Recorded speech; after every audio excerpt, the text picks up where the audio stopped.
Assalamualaikum warahmatullahi wabarakatuh. Saya Nadira Amalia dari kelompok 3 ingin menjelaskan alur program yang kami buat berjudul Gaji Karyawan.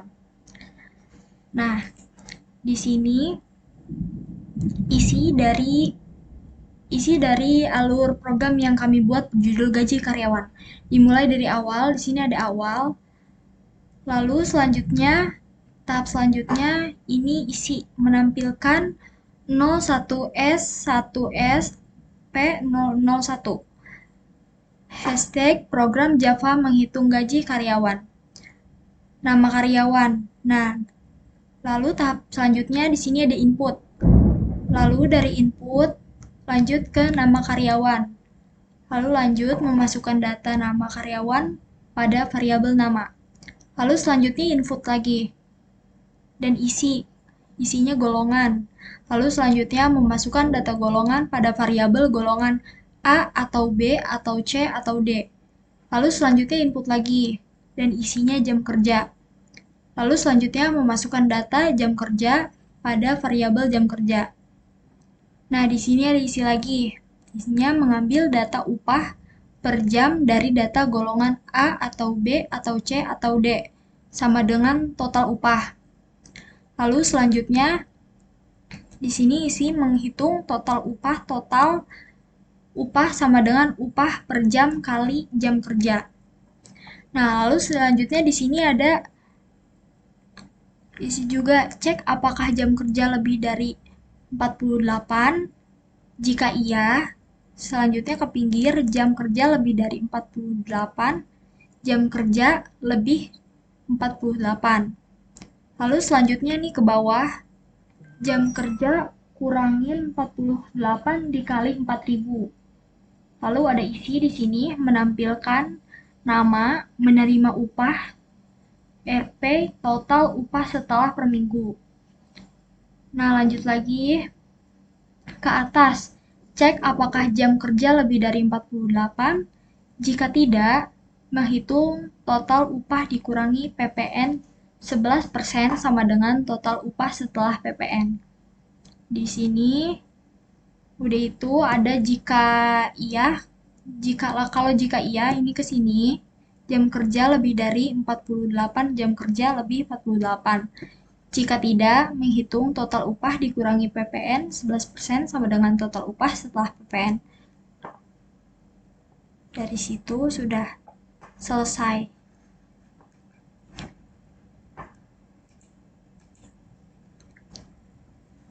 Sekian penjelasan dari saya. Kurang lebihnya mohon maaf. Wassalamualaikum warahmatullahi wabarakatuh.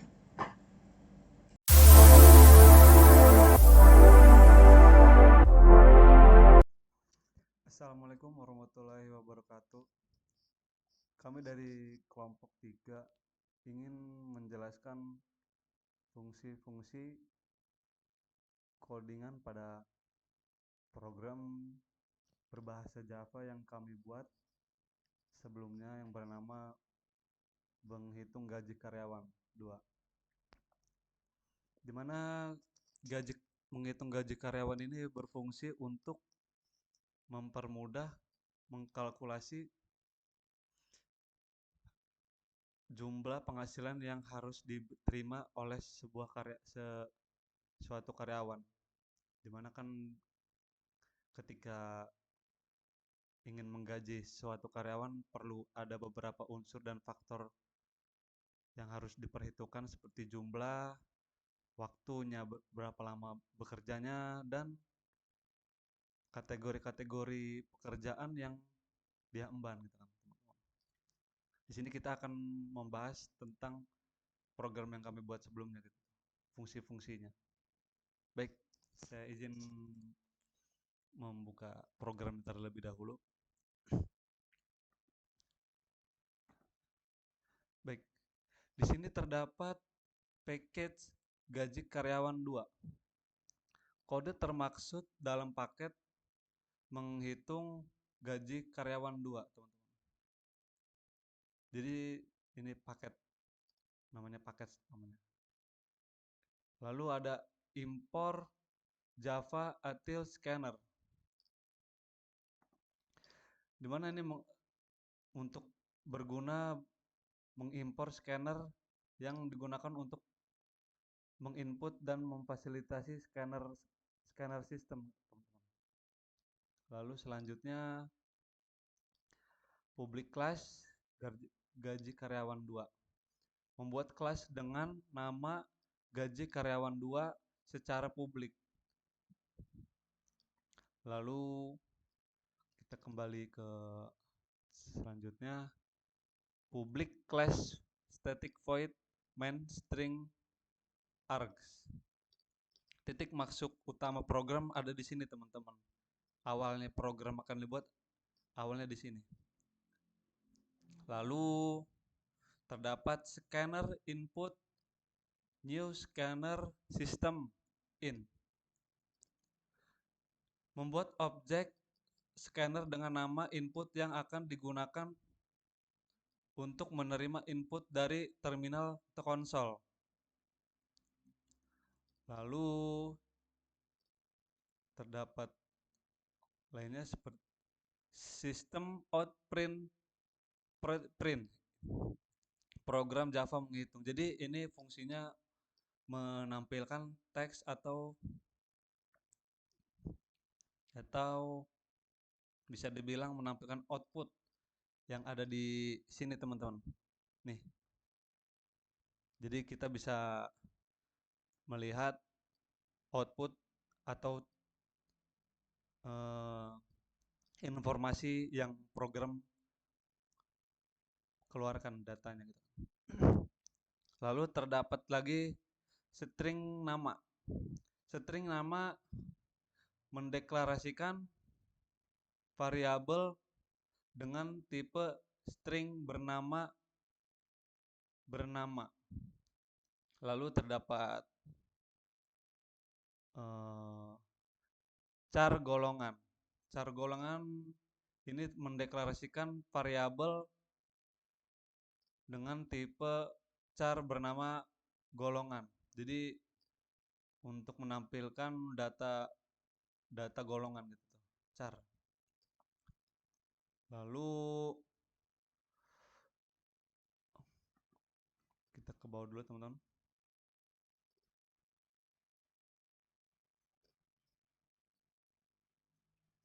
Lalu di sini terdapat in jam kerja, 0 upah per jam, total upah. Jadi di sini mendeklarasikan variabel dengan tipe bernama jam kerja yang berisi data 0. Jadi ini data default ya, teman-teman, 0 ini. Nanti ininya kita akan merubah sesuai data yang kita butuhkan, misalnya berapa jam karyawan tersebut bekerja sesuai pekerjaannya, dimana ntar akan mengkalikannya upah per jam dengan total lama waktu yang telah dia kerjakan pekerjaannya, teman-teman. Lalu sistem outprint nama karyawan. Jadi membuat input yang dimasukkan ke dalam nama yang sudah dideklarasikan di atas sistem outprint. Lalu sistem outprint golongan membuat input yang dimasukkan ke dalam variabel golongan yang sudah dideklarasikan di atas, teman-teman. Tetapi hanya mengambil input pertama. Lalu sistem outprint jumlah jam kerja. Di sini kita akan memasukkan data ya, teman-teman.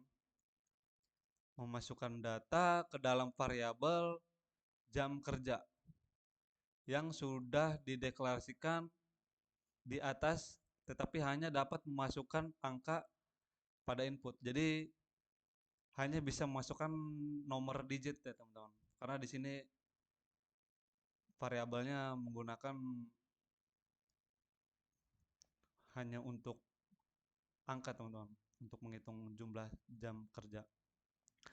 Lalu kita ke bawah lagi, kita ke bawah lagi.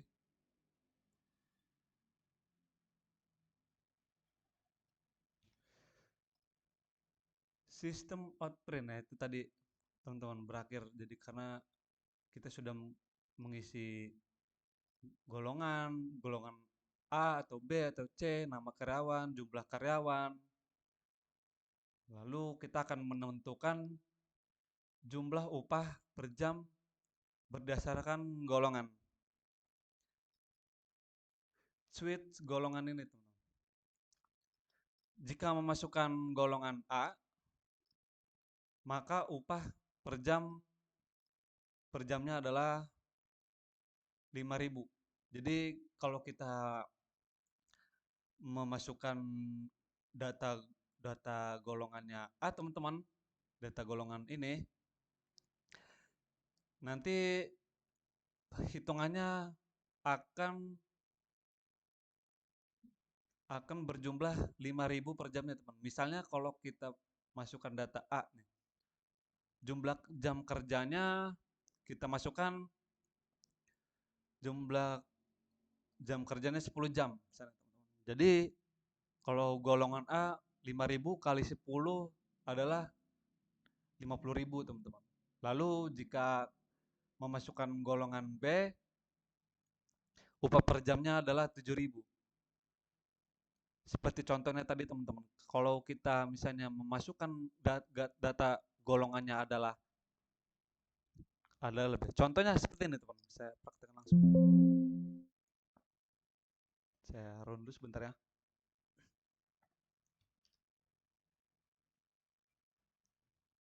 Baik, kita akan coba memasukkan namanya dulu teman-teman. Ivan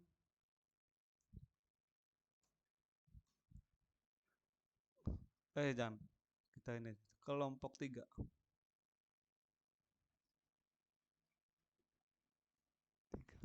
Kita masukkan nama teman-teman.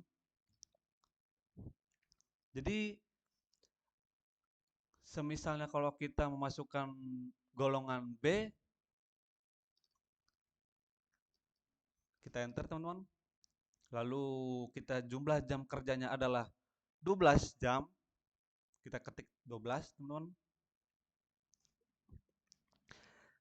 Maka jumlah upah yang kita terima adalah sebesar 84.000 per minggu teman-teman. Karena switch ini berfungsi untuk beberapa pilihan yang akan ditampilkan nantinya teman-teman, dihitung.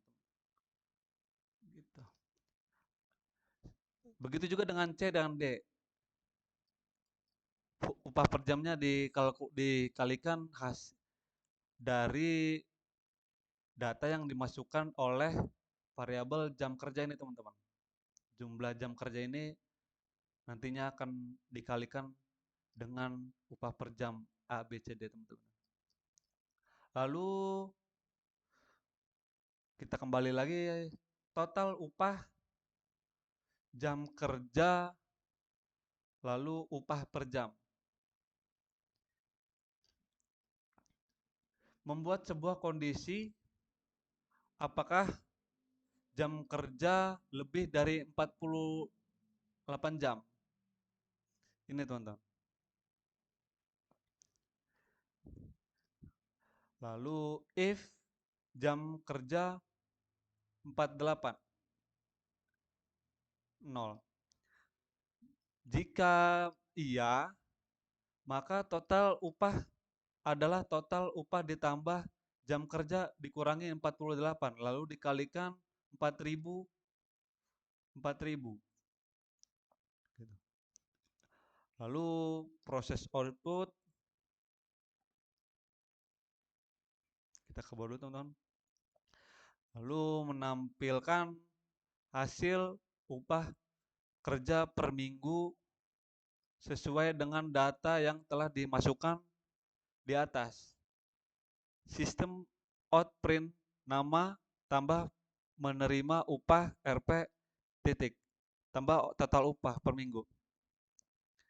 Jadi seperti inilah program gaji karyawan di mana fungsinya untuk membantu meringankan yang bekerja sebagai administrasi biasanya di perkantoran atau bagian-bagian manajemen atau keuangan, di mana program-program ini dapat mempersingkat waktu untuk mengkalkulasi berapa hasil yang diterima karyawan-karyawan tersebut, segimana mestinya jumlah jam kerja yang dia kerjakan ini teman-teman. Baik, kelompok 3 kami semua hanya dapat menjelaskan ala kadar seperti itu. Mohon maaf bila ada kesalahan karena hasil kerja sama kami pastinya mungkin ada beberapa kesalahan yang mungkin kita nggak tahu gitu kan dalam menjelaskannya atau kesalah pahamnya, mohon koreksi. Baik, sekian, terima kasih banyak. Kami kelompok 3. Assalamualaikum warahmatullahi wabarakatuh. Saya akhirin. Terima kasih.